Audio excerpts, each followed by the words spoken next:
ஆதியாகமம் 4வது அதிகாரம். எல்லாம் பைபிளை பாருங்க. ஆதியாகமம் 4வது அதிகாரத்தில் கடைசி வசனம் 26வது வசனம். சேத்துக்கு ஒரு குமாரன் பிறந்தான், அவனுக்கு ஏனோஸ் என்று பெயரிட்டான். அப்பொழுது, இதான் செய்தி, அப்பொழுது மனுஷர் கர்த்தருடைய நாமத்தை தொழுது கொள்ள ஆரம்பித்தார்கள். அப்பொழுது மனிதர்கள் ஆண்டவராகிய இயேசு கிறிஸ்துவை தொழுது கொள்ள ஆரம்பித்தார்கள். தொழுகை அப்படின்னா என்ன சொல்லுங்க பார்ப்போம். தொழுகைனா புரியல வருத, வழிபாடு, நம்ம முறையில் ஆராதனை. இதுவரைக்கும் பார்த்தீங்கன்னா பலிபீடம் கட்டி மனிதர்கள் தேவனை ஆராதிக்கவில்லை, தொழுது கொள்ளவில்லை. ஆதாமுக்கு ஸ்தோத்திரம், சேத்துக்கு ஒரு குமாரன் பிறந்தான், அவனுக்கு ஏனோஸ் என்று பெயரிட்டான். அப்பொழுதுதான் ஸ்தோத்திரம் மனிதர்கள் கர்த்தரை தொழுது கொள்ள ஆரம்பித்தார்கள். தேவனை நம்ம தொழுகை செய்யும் போது, தேவனை நாம் ஆராதிக்கும் போது தான் ஸ்தோத்திரம் கடவுள் நம்ம மேலே எப்படி இருக்காருன்னா பிரியமா இருக்கிறார். இந்த ஜனத்தை எனக்கென்று ஏற்படுத்தினேன், இவர்களை எனக்கு என்ன பண்ணுவாங்க, அதாவது ஆராதிப்பார்கள். ஆராதனை. இஸ்ரவேல் ஜனங்கள் எகிப்து தேசத்தில் பார்வோனுடைய கையில் அடிமைப்பட்டு கிடக்கிறாங்க. ஸ்தோத்திரம். இப்போ ஆண்டவர் என்ன சொல்றாரு, இந்த ஜனங்களை எனக்கு என்ன பண்ணு, ஆராதனை செய்ய அனுப்பிவிடு. இந்த ஜனங்களை என்ன தொழுகை செய்யணும், இந்த ஜனங்களை என்ன ஆராதிக்கணும்னு ஆண்டவர் விரும்புறாரு. நம்ம ஒவ்வொருத்தரும் ஸ்தோத்திரம் மனுஷனை புகழ்றதுக்கு, மனுஷனை பார்க்கறதுக்கு நம்ம வரல, நமக்கு ஜீவனுள்ள தெய்வத்தை ஆராதிக்க தான் நம்ம வர்றோம். அல்லேலூயா. ஸ்தோத்திரம். மனிதர்கள் தேவனை தொழுது கொண்டா அவனுக்கு கிடைக்கிற ஆசீர்வாதம் என்ன? நாம் தேவனை ஆராதிச்சா நமக்கு கிடைக்கிற ஆசீர்வாதம் என்னன்னு தான் நான் பேச போறேன். அப்பொழுது மனிதர்கள் கர்த்தரை தொழுது கொள்ள ஆரம்பித்தார்கள். நாம் ஆண்டவரை தொழுது கொண்டா நமக்கு என்ன புண்ணியம்? தேவனை நம்ம ஆராதிக்கிறதுனால நமக்கு என்ன நன்மை, ஆசீர்வாதம், பாக்கியம், நமக்கு என்ன நடக்கும்? ஏன் நம்ம ஆராதனைக்கு வரணும்? ஏன் சபைக்கு வரணும்? அப்படி வந்தா நமக்கு ஆண்டவர் என்ன செய்வார்னு பல கோணங்களில் கர்த்தருடைய ஆவியானவர் இன்னைக்கு உங்களோடு பேச போகிறார். நம்புறவங்க ஒரு அல்லேலூயா சொல்லுங்க. சபையில் கர்த்தரை ஆராதிக்கிறதுனால, சபையில் தேவனை புகழ்ந்து பாடுறதுனால, சபையில் ஆண்டவரை முழு இருதயத்தோடு தொழுகை செய்கிறதுனால தேவாதி தேவனும் ராஜாதி ராஜாவும் நமக்கு வச்சிருக்கிற நன்மைகள் எத்தனை எத்தனை எத்தனை ஆசீர்வாதங்கள். அல்லேலூயா. அதில் ஸ்தோத்திரம் ஒரு சில நன்மைகளை, ஆசீர்வாதங்களை நான் உங்களோடு பகிர்ந்து கொள்ள போகிறேன். முதலாவது, நாம் கர்த்தரை ஸ்தோத்திர தொழுகை செய்வதனால நமக்கு கிடைக்கிற நன்மை என்ன தெரியுங்களா? ஆதியாகமம் 13வது அதிகாரம். ஆதியாகமம் 13வது அதிகாரத்தில் 4வது வசனம். ஆபிரகாம் சொல்றாரு, நான் முதல்ல ஒரு பலிபீடத்தை உண்டாக்கினதுமான போனான். இங்கே ஆபிரகாம் என்கிற ஒரு மனுஷன் கர்த்தரை என்ன பண்றாரு, ஆராதிக்கிறாரு, தேவனை தொழுது கொள்றாரு, கர்த்தரை வணங்குகிறார். தேவ சமூகத்தில் அவர் தன்னை தாழ்த்துறாரு. தேவன் செய்த நன்மைகளை எல்லாம் தேவ சமூகத்தில் நம்ம என்ன பண்ணணுமா, சொல்லி சொல்லி சொல்லி, ஆண்டவரே இப்படி இருந்த என் வாழ்க்கையை இப்படி மாத்துனீங்களே அப்படின்னு ஆண்டவருக்கு நன்றி நிறைந்த இருதயத்தோடு கர்த்தரை உயர்த்தணும். அதுதான் தொழுகை, அதுதான் ஆராதனை. இப்போ ஆபிரகாம் ஸ்தோத்திரம் தான் கட்டின பலிபீடத்துக்கு நேராக போறாரு. போய் அங்கே கர்த்தரை என்ன பண்றாராம், தொழுகிறார். இல்லையா சொல்லுங்க. கர்த்தர் உங்களுக்குன்னு வச்சிருக்கிற ஸ்தோத்திரம் ஒரு பலிபீடம் இருக்கு. அது எதுனா இந்த சபை. இதுதான் கர்த்தர் உங்களுக்கு வச்சிருக்கிற சபை, தொழுகை இடம், பலிபீடம். இந்த பலிபீடத்தில் யார் ஒருத்தவங்க கர்த்தரை ஆராதிக்கிறாங்களோ, யார் ஒருத்தவங்க கர்த்தருடைய நாமத்தை உயர்த்துறாங்களோ, அவங்களுக்கு ஆண்டவர் என்ன தெரியுமா வச்சிருக்கிறாரு?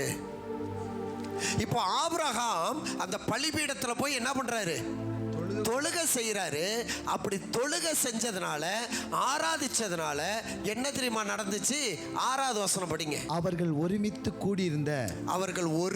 கூடியிருந்த அந்த பூமி அவர்களை தாங்க கூடாதிருந்தது.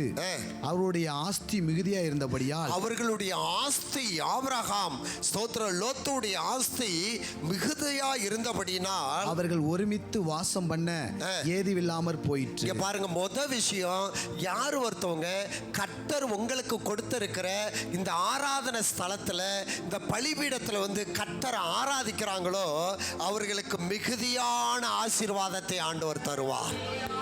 சோத்ரம். ஆபிரகாம் அவன் கட்டின பலிபீடத்துல போய் கர்த்தரை ஆராதிக்கிறாரு, கர்த்தரை தொழுது கொள்றாரு. இதை பார்த்த சர்வ வல்லமையுள்ள ஆண்டவர் ஆபிரகாம் அங்க இங்க ஓடல, ஏன் பலிபீடத்துல வந்து ஏன் சமூகத்துல வந்து இவன் தொழுகை செய்யறான், ஆராதனை செய்யறான்னு சொல்லி ஸ்தோத்திரம், ஆபிரகாமை தேவன் என்ன பண்ணாராம்? மிகுதியா ஆசீர்வதிச்சாராம். அங்க பைபிள் அப்படித்தானே எழுதியிருக்கு. ஆபிரகாமை எப்படி ஆண்டவர் ஆசீர்வதிச்சாராம்? ஸ்தோத்திரம். அவருடைய ஆசீர்வாதம் பூமி என்ன பண்ண முடியல, அந்த அளவுக்கு மிகுதியான ஆசீர்வாதம். அப்ப தேவ சமூகத்துல வந்து கர்த்தரை ஒருத்தவங்க யார் தொழுகை பண்றாங்களோ அவர்களுக்கு தான் மிகுதியான ஆசீர்வாதத்தை கர்த்தர் தருவாரு. நான் சபைக்கெல்லாம் வர மாட்டேன், நான் வீட்டில இருந்து நான் ஆராதிக்கிறேன், வீட்டில இருந்து ஜெபம் பண்றேன்னா ஸ்தோத்திரம், உங்க வீட்டுக்குள்ள கர்த்தருடைய ஆசீர்வாதம் வராது. ஆமென் சொல்லுங்க, அல்லேலூயா சொல்லுங்க. ஸ்தோத்திரம். சபைக்கு வரணுங்க, சபையில வந்தாதான் ஆசீர்வாதம், சபைக்கு வந்தாதான் சுகம், சபைக்கு வந்தாதான் நன்மை. நமக்கு மிகுதியான நன்மை, மிகுதியான காரியம், சோத்திர அளவுக்கு மிஞ்சினது தேவன் நமக்கு தர வேண்டுமானா கர்த்தர் உனக்குன்னு தந்திருக்கிற பலிபீடத்தில் வந்து கர்த்தரை ஆராதிக்கணும். சபைக்கு வரணுங்க. சபைக்கு வராதவங்களுக்கெல்லாம் ஆசீர்வாதம் இல்லை. அப்புறம் ஏன் ஆண்டவர் சபையை பூமியில உண்டாக்கி வச்சிருக்கிறாரு? இது பலி செலுத்துற இடம், உன் பாவங்களை எல்லாம் அறிக்கை செய்கிற இடம், உன் குற்றத்தை சோத்திரம் ஒப்புக்கொள்ளுகிற இடம். இந்த இடத்துக்கு வர்றவங்களுக்கு தான் சோத்திரம் மிகுதியான ஆசீர்வாதம். ஆமேன் சொல்லுங்க. இப்போ பாருங்களேன், ஆபிரகாமும் லோத்துவும் சோத்திரம் உறவுக்காரவங்க, சொந்தக்காரவங்க. அவங்க 2 பேரும் தேவனை தொழுகை செய்கிறதுனால அவர்களுடைய ஆசீர்வாதம் இந்த பூமியில தாங்க முடியலையா. இதே போல ஒரு அண்ணன் தம்பி, அவர்களுக்கும் கர்த்தர் மிகுதியான ஆசீர்வாதத்தை கொடுத்தாராம். பைபிள்ல பாருங்களேன், ஆதியாகமம் 36வது அதிகாரம், ஆதியாகமம் 36ல் 6வது வசனம் 7வது வசனம்.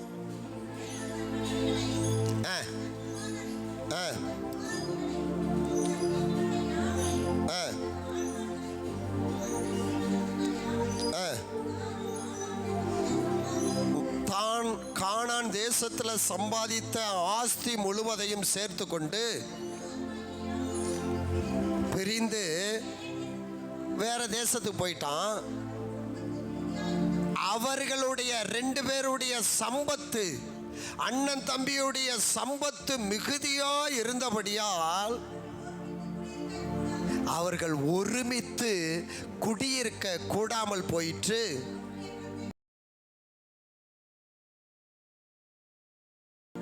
அப்பா, அண்ணன் தம்பி 2 பேரும் ஒரு இடத்துல சேர்ந்து வாழ முடியல. அவ்வளவுக்கு அவங்களுக்கு என்ன இருக்கு? சொத்து சுகம், ஆடு மாடு, குதிரை, கழுதை, அதெல்லாம் அவ்வளோ பெருசா இருக்கான். ஸ்தோத்திரம். கண்ணு எட்டுன வரைக்கும் யாரு? ஸ்தோத்திரம், யாக்கோபுடைய மந்தை.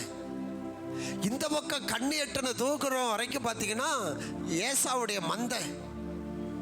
அப்போ 2 பேரும் ஒரு இடத்துல நம்ம சேர்ந்து என்ன பண்ண முடியாது, வாழ முடியாது. ஓ மந்தை யா மந்தையோட சேர்ந்துரும், யா மந்தை ஓ மந்தையோட சேர்ந்துரும், யாடு எது ஓடு எதுன்னு தெரியாது. அதனால இனிமேல் நம்ம 2 பேரும் ஒரு இடத்துல என்ன பண்ண முடியாது, இருக்க முடியாது. கர்த்தர் நம்மளை மிகுதியாய் ஆசீர்வதித்திருக்கிறார். நீ கிழக்க போனா நான் மேற்க போயிடுறேன், நீ தெற்க போனா நான் வடக்க போயிடுறேன். 2 பேரும் என்ன பண்ணிட்டாங்க, பிரிஞ்சிட்டாங்க. அவர்கள் பிரிவுக்கு காரணம் என்னன்னா சோத்திர கர்த்தர் மிகுதியாய் அவர்களை ஆசீர்வதித்தார். ஆமேன் சொல்லுங்க. பக்கத்தில் உள்ளவங்கள பார்த்து சொல்லுங்க, கர்த்தர் உங்களையும் மிகவும் திரளாக ஆசீர்வதிப்பாராக. இப்போ மிகுதியான ஆசீர்வாதம், திரளான ஆசீர்வாதம் யாருக்கு வரும்னா, பலிபீடத்தில் வந்து ஆராதிக்கணும், சபையில் வந்து தேவனை ஆராதிக்கணும், சபையில் வந்து தொழுகை செய்யணும், அவங்களுக்கு தான் இந்த ஆசீர்வாதம் கிடைக்கும். சோத்திரம், அல்லேலூயா. சபையில் பாருங்க, சபைங்கிறது இயேசு கிறிஸ்துவின் இரத்தத்தினால சம்பாதிக்கப்பட்ட சபை. ஸ்தோத்திரம், அல்லேலூயா. இந்த சபை கர்த்தருடைய சபை, கர்த்தர் இருக்கிற இடம், கர்த்தர் உலாவுகிற இடம், கர்த்தர் பேசுகிற இடம். இந்த இடத்துக்கு உன்னால வர முடியலன்னா உன் வீட்டுக்கு ஆண்டவர் எப்படி வருவார்? இந்த இடத்துல வந்து முழங்கால் படிட்டு உன்னால ஜெபிக்க முடியலன்னா உன் வீட்டுல நீ என்னதான் கதறி கதறி ஜெபிச்சாலும் கர்த்தர் என்ன பண்ண மாட்டாரு? கேட்க மாட்டாரு.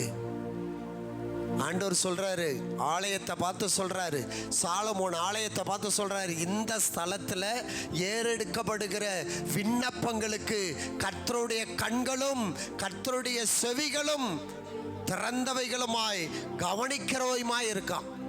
சபையில வந்து நீ என்ன ஜெபம் பண்றியோ அந்த ஜெபத்தை அப்படியே கேட்பார்.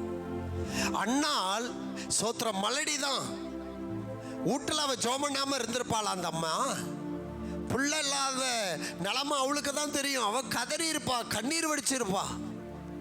ஆனா ஒரு நாள் வந்து தேவ சமூகத்துல மனம் கசந்து அழுவுறா. அவ அழுகிற அந்த கண்ணீர் ஆண்டவர் பார்த்துட்டு சொல்றாரு, அண்ணாலே நீ வீட்டுக்கு போகும்போது துக்க முகமா என்ன பண்ண மாட்ட, போக மாட்ட. சோத்திரம், அவள் அந்த இடத்திலே ஆசீர்வதித்து குழந்தை பாக்கியத்தை தந்து சோத்திர வீட்டுக்கு சந்தோஷமாய் புறப்பட பண்ணினார். ஆலயம் என்பது உன்னை ஆசீர்வதிக்கிற இடம், உன்னை தேவன் பார்க்கிற இடம் ஆலயம். இந்த ஆலயத்துக்கு சோத்திர, இந்த பலிபீடத்துக்கு வந்து யார் ஒருத்தவங்க தொழுகை செய்கிறாங்களோ ஆராதிக்கிறாங்களோ அவர்களுக்கு தான் மிகுதியான ஆசீர்வாதம். லேலூயா, லேலூயா. கர்த்தர் மிகுதியான ஆசீர்வாதம். நீதிமானுடைய வீட்டில் ஐஸ்வர்யமும் சோத்திர கணமும் நிலையான பொருளும் அவன் வீட்டில் இருக்கும். யார் வீட்டில்? நீதிமான் தேவனை ஆராதிக்கிற தேவ பிள்ளைகள் வீட்டில் தான் மிகுதியான செல்வம் இருக்கும், காசு பணம் இருக்கும். அல்லேலூயா, அல்லேலூயா சொல்லுங்க, சத்தமா ஒரு அல்லேலூயா சொல்லுங்க. சோத்திர, இந்த உலகத்துக்காக நான் வாழ்றேன்னு சொல்றவங்க ஒரு அல்லேலூயா சொல்லுங்க. நான் இந்த உலகத்துக்காக வாழ்றேன்ல, சோத்திர, மேல ஒரு உலகம் இருக்கு அதுக்காக வாழ்றவன் அப்படின்னு சொல்றவங்க ஒரு அல்லேலூயா சொல்லுங்க. ஸ்தோத்திரம். அந்த வீடு அப்படியே பல பல பலன்னு மின்னுமா. கீழெல்லாம் பார்த்தீங்கன்னா தங்கத்தாலே பூசியிருப்பாங்களாம், தங்கம். அல்லேலூயா. அந்த வீட்டுக்குள்ள நம்ம போன பிறகு அந்த வீட்டுக்குள்ள இருக்கிறதான அந்த மகிமையே சோத்திரம் அப்படியே குறைஞ்சிருமா. நம்ம தான் அந்த இடத்துல மகிமையாக இருப்போமா. ஏன்னா இந்த உலகத்தில் சிற்றின்பங்களை, பாவங்களை, அநியாயங்களை, அக்கிரமங்களை எல்லாம் வெறுத்து பரிசுத்தமாக நம்ம வாழ்ந்தோம் பார்த்தீங்களா. நம்ம போன உடனே அந்த வீட்டோடைய மகிமை குறைஞ்சி நம்ம மகிமையாக இருப்போமா. அல்லேலூயா, அல்லேலூயா, அல்லேலூயா. சரி, கர்த்தரை நம்ம தொழுது கொண்டா முதல்ல நமக்கு திரளான ஆசீர்வாதங்களை தருவார். ஒன்று. ரெண்டாவது பாருங்களேன், ஆதியாகமம் 22வது அதிகாரம் 5வது வசனம். அப்பொழுது ஆபிரகாம் தன் வேலைக்காரனை நோக்கி, கழுதையை நிறுத்தி இங்கே இருங்க, காத்துருங்க, நானும் பிள்ளையாண்டானும் போய் தொழுது கொண்டு உங்களிடத்துல திரும்பி வருவோம். அல்லேலூயா. இங்கே ஆபிரகாம் தன்னுடைய வேலைக்காரன்ட்ட சொல்றாரு, எப்பா வேலைக்காரங்களாம் நீங்கள் இங்கே நில்லுங்க, நானும் என் பிள்ளை மாத்திரம் 2 பேரும் போய் ஆண்டவர் சொன்ன ஒரு இடம், அந்த மோரியா மலையில் ஒரு இடத்த காமிச்சிருக்கிறாரு. அந்த இடத்துல போய் தொழுகை செஞ்சுட்டு ஆராதனை செஞ்சுட்டு நானும் என் பிள்ளையும் என்ன பண்ணுவோம், திரும்பி வருவோன்னு சொல்கிறார். ஆனால் நல்லா கவனிங்க, இப்போ ஆபிரகாமும் ஈசாக்கும் அந்த மோரியா மலைக்கு எதுக்கு போகிறாங்க? யாரை பலி செலுத்த? தம் பிள்ளைய பலி செலுத்த போகிறாங்க. தம் பிள்ளை வெட்டி காவு கொடுக்க போகிறாங்க. ஆனால் இங்கே ஆபிரகாம் கொடுக்குற ஸ்டேட்மெண்ட்டை பாருங்க, நாங்கள் போய் தொழுகை செஞ்சுட்டு ஆராதனை செஞ்சுட்டு நானும் என் பிள்ளைய என்ன பண்ணுவோம்? எப்படி அங்கே போய் பிள்ளைய வெட்டி பலி கொடுத்துட்டு சோத்திரம் எப்படி 2 பேரும் திரும்பி வர முடியும்? வர முடியுமா? ஸ்தோத்திரம், வர முடியாது. ஆனால் இங்கே ஆபிரகாம் அறிக்கை இடுறார், என்ன தெரியுமா?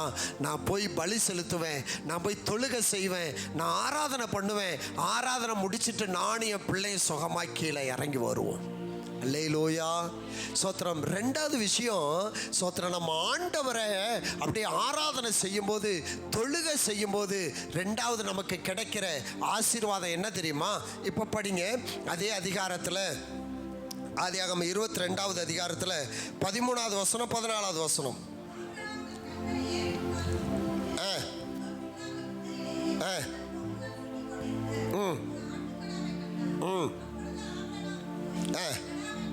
கடாவை பிடித்து பலியிட்டான், பேரிட்டான்.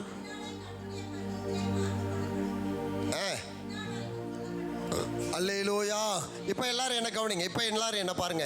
இப்போ ஆண்டவர் சொல்லிட்டாரு, ஆபிரகாமே உன்னுடைய ஒரே குமாரனை நீ என்ன பண்ணி எனக்காக நீ பலி கொடு. மோரியா மலையில் நான் காண்பிக்க இடத்துல வந்து நீ தகன பலி கொடு அப்படின்னு சொன்ன உடனே ஆபிரகாம் தன்னுடைய பிள்ளை அழைச்சிக்கிட்டு விறகெல்லாம் கட்டி எடுத்துக்கிட்டு கையில் தீபந்தத்தையும் சோத்திர கத்தியை எடுத்துக்கிட்டு அந்த மலைக்கு போகிறான். மலை அடி வாரத்தில் தன்னுடைய வேலைக்காரனை பார்த்து சொல்கிறார், நீங்கள்லாம் இங்கே இருங்க, நானும் என் பிள்ளையும் என்ன பண்ணுறோம், போயிட்டு வரோம். அப்படி மலையில் ஏறி போயிட்டு இருக்கிறாங்க. சோத்திரம். 37 வயது ஈசாக்கு தலை மேலே விறகு கட்டு அப்படியே தூக்கிட்டு போகிறாரு. அப்பாவுடைய கையில் கத்தி, இன்னொரு பக்கத்தில் தீப்பந்தம் எடுத்துக்கிட்டு அப்படியே ஏறி போகும்போது 37 வயதான தன்னுடைய ஒரே மகன் ஆச குமாரன் ஈசாக்கு அப்பாவை பார்த்து கேட்குறான், அப்பா சோத்திர விறகு இருக்கு, நெருப்பு இருக்கு, கத்தி இருக்கு, பலி மிருகம் எங்கப்பா? பலி கொடுக்க போறமே அந்த மிருகம் எங்க? அல்லேலூயா. சோத்திரம். ஆபிரகாம் சொல்ற, அது கர்த்தர் பார்த்துக்கொள்வார், நீ வாடா. ஆனா யாரு அப்பா பலி செலுத்த போறாரு? தன்னுடைய ஒரே பிள்ளைய தான் வெட்டி அங்கே பலி கொடுக்க போறாரு. ஒன்னதாண்டா வெட்ட போறேன்னு அப்பா வந்து பிள்ளைகிட்ட என்ன பண்ண முடியல, சொல்ல முடியல. கர்த்தர் பார்த்துக்கொள்வார். 2 பேரும் மலை மேலே போகிறாங்க. சோத்திரம். அங்கே பலிபீடம் கட்டுறாங்க, விறகெல்லாம் அடுக்கிறாங்க. சோத்திரம். அந்த விறகெல்லாம் அடுக்கிட்டு அப்பாவும் பிள்ளையும் கொஞ்ச நேரம் கர்த்தரை அப்படியே என்ன பண்ணாங்களாம், ஆராதனை செய்தார்கள். பலிபீடம் கட்டி சோத்திரம் ஆராதனை செஞ்சுட்டு பிள்ளையோடைய கையை அப்பா கட்டுறாரு. காலை கட்டும் போது தான் ஈசாக்குக்கு தெரியுது, இப்போ யார் அப்பா பலி கொடுக்க போறாரு? நம்மளை தான் பலி கொடுக்க போறாரு. சோத்திரம். அந்த வயதான மனுஷன் அப்படியே தூக்கி 37 வயதான அந்த பிள்ளை அந்த விறகு மேலே அப்படியே படுக்க வைக்கிறார். தன்னுடைய பட்டயத்தை ஓங்கி உருகி ஸ்தோத்திரம் வெட்ட போற நேரத்தில் ஆண்டவர் சொல்றாரு, ஆபிரகாமே ஆபிரகாமே உன் பிள்ளையாண்ட மேலே என்ன போடாத. சோத்திரம். இப்பொழுது நான் அறிஞ்சிருக்கிறேன், நீ தேவனுக்கு பயந்தவன். சோத்திரம். இப்போ நல்லா கவனிங்க, இப்போ பலிபீடம் கட்டியாச்சு, விறகு அடுக்கியாச்சு. சோத்திரம். இப்போ ஆண்டவர் சொல்றாரு, உன் பிள்ளைய நீ பலி செலுத்தாதன்னு சொல்லிட்டார். இப்போ அந்த இடத்துல அப்படியே பலிபீடத்தை விட்டுட்டு என்ன பண்ண முடியாது, வரக்கூடாது. அங்கே என்ன பண்ணணும், பலி செலுத்தி ஆகணும், விறகெல்லாம் எரியணும். இப்போ பார்க்குறாரு, ஐயோ இது வனாந்தரமான இடமாச்சே, நம்ம பிள்ளையும் நம்ம ஆண்டவர் பலி கொடுக்க விடாதுன்னு சொல்லிட்டாரு.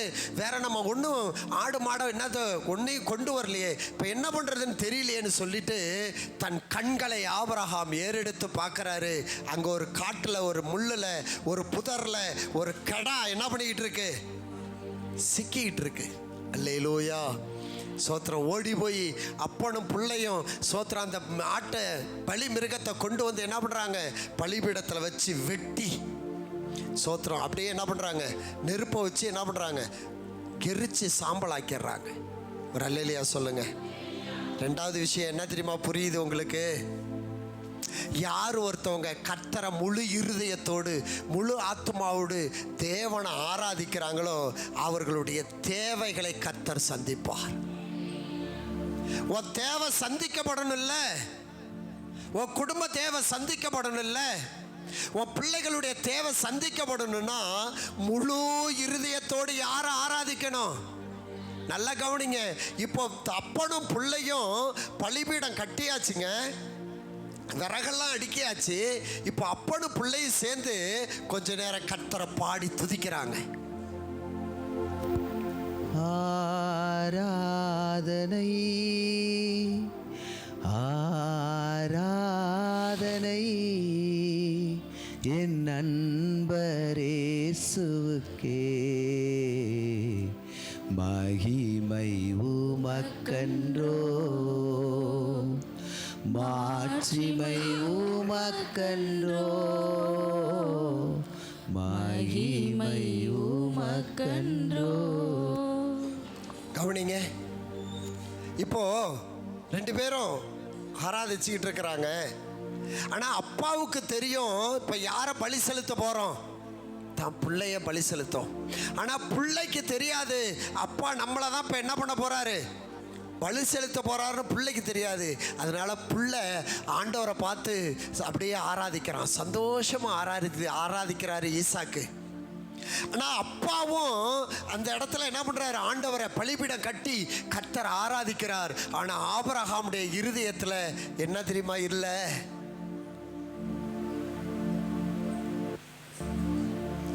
சோத்திரம். ஆனால் உங்கள் இருதயத்தில் என்னுடைய இருதயத்தில் இப்படிப்பட்ட ஒரு சூழ்நிலை இருந்துச்சுன்னா நம்ம என்ன பண்ணுவோம், ஆராதிப்போம். வாயில் வார்த்தை வராது, கண்ணிலேருந்து என்ன வரும், ஊற்றிக்கிட்டே இருக்கும், தேம்பிக்கிட்டே இருப்போம். இதை பார்த்து பக்கத்தில் உள்ளவங்க என்ன பண்ணிடுவாங்க, கண்டுபிடிச்சிருவாங்க. ஆனால் ஈசாக்கு பலி செலுத்தும் போது இந்த ஆபிரகாம் என்ன பண்ணாராம், கொஞ்சம் கூட தன் இருதயத்தில் முகவாடலா இல்லையா, தேவனை அப்படி முழு இருதயத்தோட தப்பாவும் பிள்ளையும் சோத்திர பலிபீடத்தில் நின்று ஆராதிக்கிறாங்க. அதான் ஆராதிக்கிற ஒரு மனுஷனுக்கு, தேவனை நோக்கி தொழுகை செய்கிற ஒரு மனுஷனுடைய தேவைகளை பரலோகத்தின் தெய்வம் சந்திப்பார். அல்லேலூயா.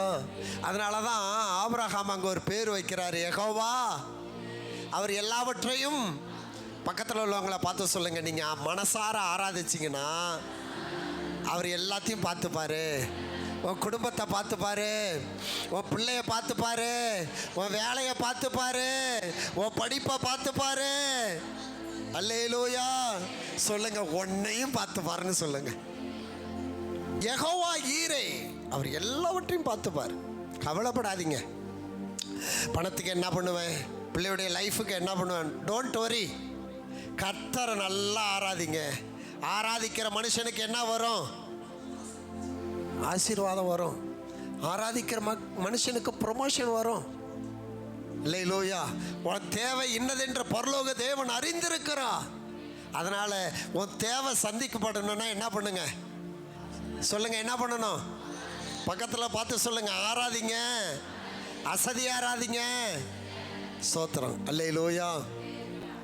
என் தம்பியுடைய ஆர்டினேஷன், ஃபாதர் பெர்க்மான்ஸை தான் அவங்க பாஸ்டர் ஆர்டினேஷன் பண்ணுறாங்க. அவர் சொல்கிறாரு, ஸ்தோத்திரம், அவர் அப்படி சொல்கிறாரு, அனலா இரு. அவனை பார்த்து சொல்கிறாரு, அனலா இரு. ஸ்தோத்திரம். அப்புறம் இன்னொரு வார்த்தை சொல்கிறாரு, நம்ம அனலாக இருந்தால் சத்துரு என்ன பண்ணுவானா, வெளியேறுவானா. ஆவியில் அனலாக இருந்தால் சோத்திரம், நமக்குள்ளே இருக்கிற மாமிசத்தில் இருக்கிற சத்துரு நம்மளை விட்டு என்ன பண்ணும், வெளியேறும். இன்னைக்கு அனல் இல்லாததுனால தான் சோத்திரம் பிசாசுடைய கிரியைகள், சாத்தானுடைய கிரியைகள்லாம் நம்மள்கிட்ட குடிகொண்டிருக்கு. இப்போ பாருங்கள் சோத்திரம், நம்ம ஒரு இடத்துல ஒரு பாம்பு இருக்குன்னு வச்சுங்களேன், நெருப்பை மூட்டுனா அந்த பாம்பு என்ன ஆயிரும், கிளம்பிரும். அதுக்கப்புறம் இருக்காது, அந்த இடத்துக்கு வராது. அதனால தான் நம்ம ஆராதனையில் ஆவியில் அனலாக இருந்தால் வலு சர்ப்பமாகிய பிசாசு சோத்திரம் என்ன பண்ணிடும், ஓடிரும், கிளம்பிடும். அல்லேலூயா. அல்லேலூயா. சோத்திர. சத்ரு விரண்டு ஓடுவான், சர்ப்பம் வெளியேறும். அனலாயிரு, சர்ப்பம் வெளியேறும். அனலாயிரு, சர்ப்பம் வெளியேறும்னு சொல்றாரு. நம்ம ஆவியில் அனலாக இருக்கணும். அதான் ஆராதனை. அனல் ஆக்குறது எது தெரியுமா? ஆராதனை. அல்லேலூயா. சரி, மூணாவது ஒரு விஷயத்தை நான் சொல்லி நான் நிறைவு செய்ய விரும்புகிறேன். சோத்திர. இதனுடைய தொடர்ச்சி அடுத்த வாரத்தில் சோத்திர பேச ஆண்டவர் உதவி செய்வார். மூணாவது, நம்ம கர்த்தரை ஆராதனை செஞ்சால், கர்த்தரை நம்ம தொழுகை செஞ்சால், மூணாவது நமக்கு கிடைக்கிற சோத்திர நன்மை என்ன தெரியுமா? சங்கீதத்தின் புத்தகம், சங்கீதம் 79வது சங்கீதம். அல்லேலூயா. சோத்திர. 79ல் 6வது வசனம். உம்மை அறியாத ஜாதிகள் மேலும், உம்மை அறியாத ஜாதிகள் மேலும், உமது நாமத்தை தொழுது கொள்ளாத ராஜ்யங்கள் மேலும் உம்முடைய உக்கிரத்தை ஊற்றிவிடும். ஸ்தோத்திரம். உமது நாமத்தை தொழுது கொள்ளாத ராஜ்யத்தின் மேலும், உம்முடைய நாமத்தை தொழுது கொள்ளாத ஜனங்கள் மேலும் உம்முடைய கோபத்தை, உக்கிரத்தை ஊற்றிவிடும். அப்போ மூணாவது விஷயம் என்ன தெரியுமா? யார் ஒருத்தவங்க தேவ சமூகத்தில் வந்து கர்த்தரை ஆராதிக்கிறாங்களோ அவர்கள் ஸ்தோத்திரம், அவர்கள் மேலே தேவன் என்ன பண்ணுவாராம்? தன்னுடைய கோபத்தை நீக்கிடுவாராம். தொழுகை செய்கிறவர்கள் மேலே ஆண்டவர் கோபப்பட மாட்டார். சுருக்கமாக சொல்லிடுறேன். யார் ஒருத்தவங்க மனசார கர்த்தரை ஆராதிக்கிறாங்களோ அவர்கள் மேலே கர்த்தருடைய கோபம் இருக்காது. ஆமேன் சொல்லுங்க. அல்லேலூயா சொல்லுங்க. அல்லேலூயா. உங்களை நடத்துகிற உங்கள் ஊழியக்காரன், உங்களுக்கு தேவன் கொடுத்திருக்கிற மெய்ப்பன், சோத்திரம், உங்கள் மேலே எப்போ கோவப்படுவாங்க சொல்லுங்க பார்ப்போம். எப்போ பாஸ்டர் உங்கள் மேலே கோவப்படுவாங்க?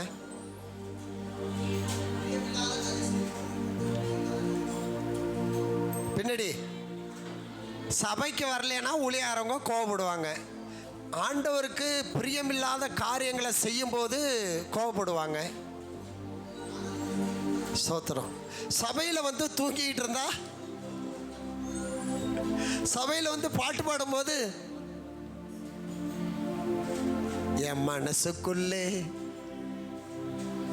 சில ஆசைகள், இதய வீணை எழுப்புகின்ற. என்ன ஆசை? ஆலயத்துக்குள்ள வந்து உக்காந்துக்கிட்டு இப்படி இருந்தா ஊழியக்காரவங்களுக்கு என்ன வரும்? கோபம் வரும். அல்லேலூயா. ஆண்டவர் என்ன சொல்றாரு? இதே ஃபார்முலா தான் ஆண்டவரும். ஏன் நாமம் தரிக்கப்பட்ட என் ஜனங்கள் தங்களை தாழ்த்தி பொல்லாத வழிகளை விட்டு மனம் திரும்பி என்னை நோக்கி கூப்பிட்டான்னு அவங்களுக்கு என்ன கொடுப்பேன்? தேசத்தில் சேமத்தை கொடுப்பேன். அவங்க நல்லா இருப்பாங்க. ஆனால் சபைக்கு வராமல், ஆராதனைக்கு வராமல், சோத்திரம் அலட்சியமாக அசட்டத்தனமாக இருந்தால் ஊழியக்காரன் மாத்திரம் இல்லை, கர்த்தரே கோபப்படுவாராம். ஆமேன் சொல்லுங்க. அல்லேலூயா சொல்லுங்க. கர்த்தர் உன் மேலே இருக்கிற கோபம் குறையணும்னா, கர்த்தர் உங்கள் மேலே வச்சிருக்கிற கோபம் தனியணும்னா ஒரே ஒரு சீக்ரெட் என்னது? ஆண்டவருடைய சமூகத்தில் ஹல்லேலூயா, ஹல்லேலூயா. நான் மாத்திரம் வாயை மூடிக்கிட்டு இருப்பேன்.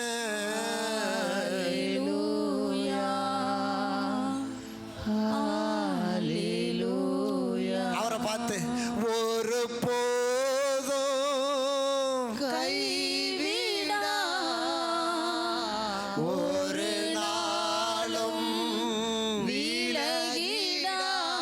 இப்படி சொன்னீங்கன்னு வச்சுங்களேன், அவரு சி இந்த பிள்ளைய அடிக்கலான்னு நினச்சிக்கிட்டு இருந்தேன், இது என்ன பார்த்து என்ன சொல்லுது? என்ன ஒருபோதும் அவர் கைவிட மாட்டாரு, என்னை அடிக்க மாட்டார்ல சொல்லுது அப்படின்னு என்ன பண்ணிடுவாரு? கோபம்.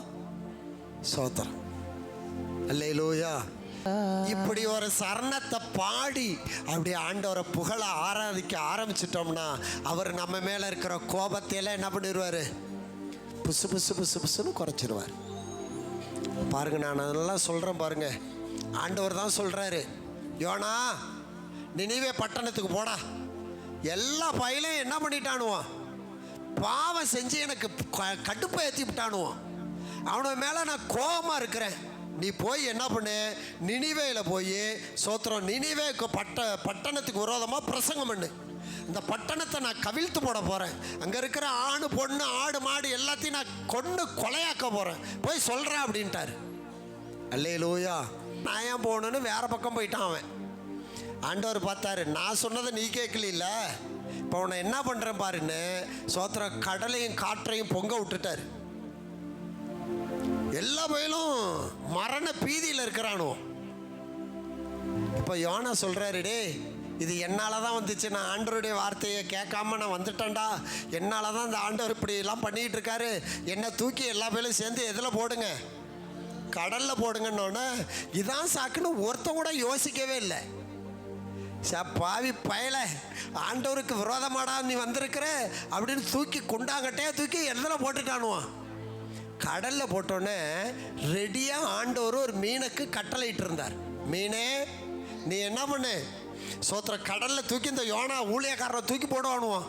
வேற மீன் சொராக்கரா இதெல்லாம் அவனை தீண்டாதபடிக்கு நீ போட்டு என்ன பண்ணிடு, இந்த மீனை பைபிளில் எழுதியிருக்கு கர்த்தர் ஆயத்தப்படுத்தி வச்சிருந்தாராம். மீனை கர்த்தர் என்ன பண்ணி வச்சிருந்தாராம், உங்களெல்லாம் நான் ஆயத்தப்படுத்தணும்னு நினைக்கிறேன். மீனெல்லாம் சொல்றது கேட்குதுங்க, மீன் ஆண்டவர் சொல்றத கேட்குது. ஆனா நம்ம மாத்திரம் என்ன பண்ண மாட்டோம், யோசிச்சு பாருங்க. ஒரு சாதாரண மீன் ஆண்டவர் சொல்றதை கேட்குது. ஆறறிவு படைத்த ஆண்டவருடைய சாயலாய் படைக்கப்பட்ட நம்ம ஆண்டவர் சொல்றதை நம்ம என்ன பண்ண மாட்டோம், கேட்க மாட்டோம். அந்த மீன் கேட்டுக்கிட்டு எப்படா தூக்கி போடுவாங்கன்னு காத்துக்கிட்டே இருக்கு. ஆனால் அந்த மீனுக்கு தெரியும் எந்த பக்கம் தூக்கி போடுவாங்கன்னு. கரெக்டாக வாயை பிளந்துக்கிட்டு நிற்கிது. தூக்கி போட்டோன்னா டபக்குன்னு மூடிட்டு. அல்லேலூயா. 3 நாள் ஐயா உள்ள பாஸ்டிங் இருக்கிறாரு வயிற்றுக்குள்ள. இப்போ ஆண்டவர் சொல்லிட்டாரு, அவனை தூக்கி போடுவாங்க, நீ முழுங்கிட்டு அவன் எங்கே போகலன்னு சொன்னானா அதே ஊர் கரையில் போய் நீ என்ன பண்ண, அவனை நடுக்கடலில் கக்கிறாத, கரையில் போய் கக்குங்கிறாரு. அந்த மீன் முழுங்கிட்டு 3 நாள் அவனை வயிற்றில் வச்சுக்கிட்டு ட்ராவல் பண்ணுது. 3 நாள் அந்த மீனுக்குள்ளே அந்த சோத்திரம். இந்த பாருங்களேன், அந்த மீன் இந்த பையன் உள்ளே கடந்துக்கிட்டு ஸ்தோத்திரம். இந்த மீனுக்கு என்ன வேதனை இருந்திருக்கும், வலி இருந்திருக்கும். 3 நாளாக மீனும் சாப்பிட்லங்க, 3 நாளாக மீனும் பாஸ்டிங்க. அல்ல இல்லையா சொல்லுங்க. ஒரு வேளை பாஸ்டிங் இருக்க உங்களால் முடியல, நேரம் வந்து கரையில் வந்து கக்கிட்டு இவர் உடம்பெல்லாம் மீனுடைய குடல், கடல் பாசி எல்லாம் மூடி இருக்க, எல்லாத்தையும் கழுவி விட்டு கரையை ஏறி பார்த்தா கரெக்டாக அது என்ன ஊர், ஆண்டவர் போக சொன்ன நினிவே ஊர். இப்போ வேற வழி இல்லை. இப்போ நினிவேயில் போய் சோத்திர ஜனங்களே நீ மனம் திரும்பு, ஆண்டவருக்கு விரோதமாய் கோபத்தை உண்டாக்கும் அசுத்தமான அருவருப்பான பாவத்தை செஞ்சதுனால கர்த்தர் உங்களெல்லாம் கொன்னு கொலையாக்க போறாரு. அவர் நின்று வீதி வீதியாக பிரசங்கம் பண்றார். பண்ணிட்டு இவர் என்ன பண்ணிட்டார், ஒரு இடத்துல போய் உக்காந்துட்டார், ஒரு மரத்துக்கு கீழே போய் உக்காந்துட்டார். ஏன் உக்காந்தாரு சொல்லுங்க? ஆண்டவர் அழிக்க போறனார்ல, அது எப்படி அழிக்கிறாருன்னு நான் பார்க்குறேன் அப்படின்னு போய் உக்காந்துட்டான். இந்த மக்கள்லாம் என்ன தெரியுமா பண்ணாங்க, ஐயோ ஆண்டவருக்கு விரோதமாக நம்ம தப்பு பண்ணிட்டோம், பாவம் பண்ணிட்டோம், ஆண்டவர் நம்ம மேலே கோபம் ஆயிட்டாருன்னு ஆடு மாடு மனுஷன் குழந்தை குட்டி எல்லாம் என்ன பண்ணுது, புசியாமலும் குடியாமலும் உட்காந்து ஆண்டவர் நோக்கி பாடி ஆராதனை பண்ணி ஜெபம் பண்ணிக்கிட்டு இருக்கிறாங்க. நான் தான் சொன்னேன்ல, ஆராதனை பண்ணுனா ஆண்டவருடைய மனசு என்ன ஆயிரும்.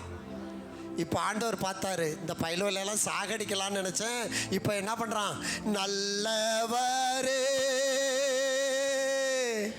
வல்லவரே கிடுகிடுன்னு மேலே இருந்து கீழே இறங்கி வந்துட்டாரு.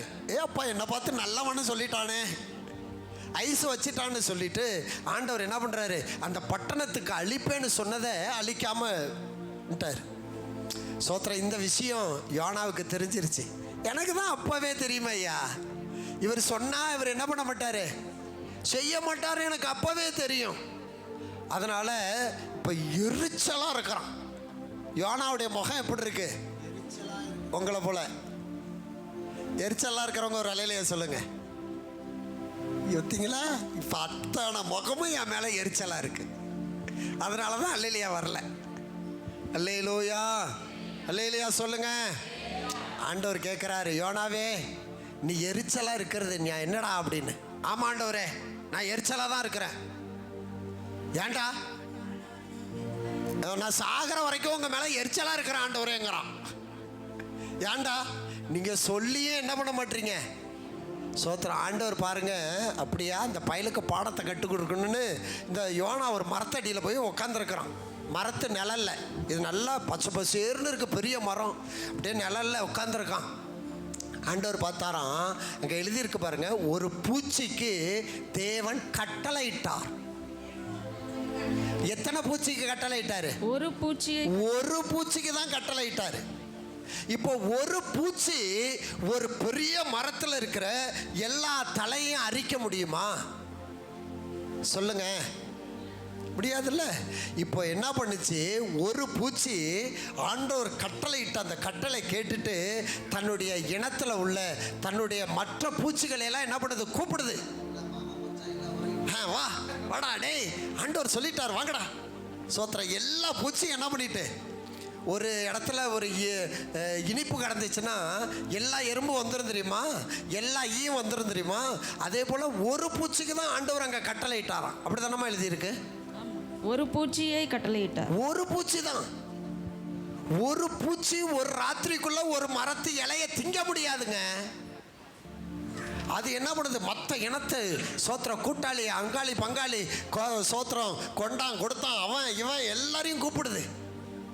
கூப்பிட்டு ஒரு ராத்திரிக்குள்ள இந்த மரத்தில் இருந்த இந்த பச்சை இலை எல்லாத்தையும் அந்த பூச்சி தின்னு தீர்த்துட்டு,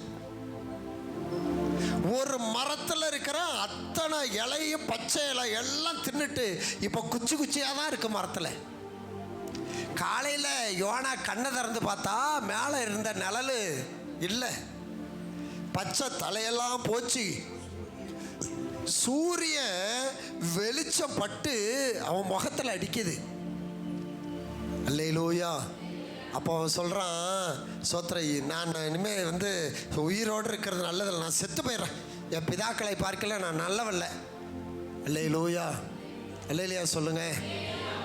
அவனுக்குள்ள ஒரு சோறு அவன் சொல்கிறான், நான் செத்து போகிறப்பா. என்ன அந்த ஆண்டவர் சொல்கிறாரு செய்யல அப்படின்ட்டு இருக்கான். ஆண்டவர் வர்றாரு, ஏய் சோத்திரம், ஒரு பூச்சி நான் சொன்னதை கேட்குதுரா, ஒரு மீன் நான் சொன்னதை கேட்குதுரா, ஆனால் நீ மாத்திரம் என்ன பண்ண மாட்ற, நான் சொல்கிறத கேட்க மாட்ற. சோத்திரம். ஒரு ஆமணக்கு செடி அதில் உள்ள இலையெல்லாம் பூச்சி தின்னு போச்சுன்னு இவ்வளோ சோர்ந்து போய் இவ்வளோ அங்கலாப்பு பட்டு இவ்வளோ எரிச்சலாக இருக்கிறிய, 1,20,000க்கும் மேற்பட்ட 20,000த்துக்கும் மேற்பட்ட 1,20,000 ஜனங்களுக்கு மேற்பட்ட ஜனங்களை அழிப்பது எனக்கு மனசுக்கு எவ்வளோ வேதனையாக இருக்கும். அந்த சம்பவத்தை படித்து பாருங்க. ஸ்தோத்திரம். அந்த 1,20,000 ஜனங்களை தான் கர்த்தர் அழிப்பேன்னு சொன்னாரு. அழிப்ப போ. ஆனா அந்த ஜனங்கள் எல்லாம் தேவனுடைய கோபம் இன்னதுன்னு தெரிஞ்ச பிறகு ஸ்தோத்திரம் அவங்க என்ன பண்ணாங்களா, கர்த்தரை ஆராதிக்க ஆரம்பிச்சிட்டாங்க. ஆண்டவருடைய கோபம் மாறி போனது. சோத்திர. தேவனுக்கு விரோதமாய் இந்த பகல் நேரத்தில் நீ சில தவறுகளை, சில பாவங்களை, சில விக்கிரக ஆராதனைகளை, சில தீமையான காரியங்களை நீ செய்தது உண்டு. கர்த்தர் உன் மேல கோபமா இருக்கிறார். சங்கீதம் 2வது சங்கீதமா கடைசி வசனமா, குமாரன் கோபம் கொள்ளாமலும் நீ போற வழியில் அழியாமலும் அவரை முத்தம் செய்யுங்க, அவரை ஆராதனை செய்யுங்க. கொஞ்ச காலத்தில் அவருடைய கோபம் பற்றி எரியும். சோத்திரம். கொஞ்ச காலத்தில் ஆண்டவருடைய கோபம் பற்றி எரியும். அதனால கர்த்தருடைய பிள்ளைங்க என்ன பண்ண, ஆண்டவரை முத்தம் செய், அதாவது ஆண்டவரை ஆராதனை பண்ணு, கர்த்தரை தொழுதுகொள். நீ போற வழியில் அழிந்து போகாமல் இருப்பாய். அல்லேலூயா, அல்லேலூயா சொல்லுங்க. ஒரு மனுஷன் கர்த்தரை தொழுது கொள்ள ஆரம்பிச்சிட்டாங்கன்னா, ஒரு மனிதர்கள் கர்த்தரை ஆராதிக்க ஆரம்பிச்சிட்டாங்கன்னா, ஒன்று மிகுதியான ஆசீர்வாதம் கிடைக்கும். ரெண்டாவது சோத்திரம், உங்களுடைய தேவைகளை கர்த்தர் சந்திப்பார். மூணாவது, உங்கள் மேலே இருக்கிற கோபத்தை ஆண்டவர் மாற்றுவார். அல்லேலியா சொல்லுங்க, அல்லேலியா சொல்லுங்க. சோத்திரம், இப்போ நம்ம என்ன செய்ய போனோம்? கர்த்தர் உங்கள் மேலே இருக்கிற கோபம் மாறணும்னா என்ன செய்யணும்? ஸ்தோத்திரம். ரெண்டாவது, கர்த்தர் உங்கள் மேலே உங்கள் தேவையெல்லாம் ஆண்டவர் சந்திக்கணும்னா என்ன செய்யணும்? உன் கர்த்தர் மிகுதியான ஐஸ்வர்யத்தை தேவன் உங்களுக்கு தரணும்னா என்ன செய்யணும்? ஆராதனை, தொழுகை. இப்படி செய்கிறவங்களுக்கு தான் மிகுதியான ஆசீர்வாதம். அதனால தான் ஆராதனைக்கு சீக்கிரம் வாங்க சீக்கிரம் வாங்கன்னு சொல்கிறோம். ஆனால் சில பேரும் ஆராதனை முடிஞ்ச பிறகு தான் வருவீங்க, தொழுகையெல்லாம் முடிஞ்ச பிறகு தான். அப்போ நமக்கு என்னன்னா, சோத்திர தேவனுடைய ஆசீர்வாதம் ஒன்றும் கிடைக்காது. நம்மளுடைய தேவைகளை ஆண்டவர் சந்திக்க மாட்டார். மூணாவது, நம்ம மேலே இருக்கிற கோபம் ஆண்டவரை விட்டு மாறாது. நம்ம ஆராதிக்க தானே சபைக்கு வர்றோம். ஆராதனை முடிஞ்சு எதுக்கு வரணும் சபைக்கு? அப்போ ஆராதனை முடிஞ்சு சபைக்கு வர்றவங்களுக்கு அவர்கள் மேலே கர்த்தருடைய கோபம் இருக்கும், கோபம் வெளிப்படும். அல்லேலூயா. சோத்திர, இன்னைக்கு ஒரு தீர்மானம் பண்ணுங்க, இனிமே நான் ஆராதனைக்கு முன்னாடி சபைக்கு வருவேன். ஆமேன்னு சொல்லுங்க. சோத்திர, ஆராதனையில் தாங்க அந்த கடைசி நேரத்தில் கர்த்தர் சில பேரோடு ஆண்டவர் பேசுவார். உங்கள் தேவை ஆண்டவர் சொல்லுவார். தீர்க்க தரிசனமாக ஊழியக்காரங்க மூலமாக ஆண்டவர் வெளிப்படுத்துகிற சோத்திரம், தீர்க்க தரிசனம் வெளிப்படுறது இந்த ஆராதனை நேரத்தில் தான். இந்த ஆராதனை நேரத்தில் நீ இல்லைன்னா உனக்கு வர வேண்டிய உன் தேவைகள், உனக்கு வர வேண்டிய தேவனுடைய வார்த்தை உனக்கு வராமல் போயிடும். அல்லேலூயா. சோத்திரம். இப்போ ஆராதனை நேரத்தில் ஆண்டவர் உலாவுவார் அப்படியே சபையில். இப்போ பார்ப்பாரு, ஆராதனையில் நீ இல்லைன்னா உன் மேலே கர்த்தருடைய கோபம் வரும், உன் மேலே ஆண்டவருடைய கோபம் வரும். முழங்கால் படிக்கிட்டு எல்லாரும் கொஞ்ச நேரம், ஆண்டவரே ஸ்தோத்திரம், நம்ம ஆராதனை செய்வோமா? கொஞ்ச நேரம்.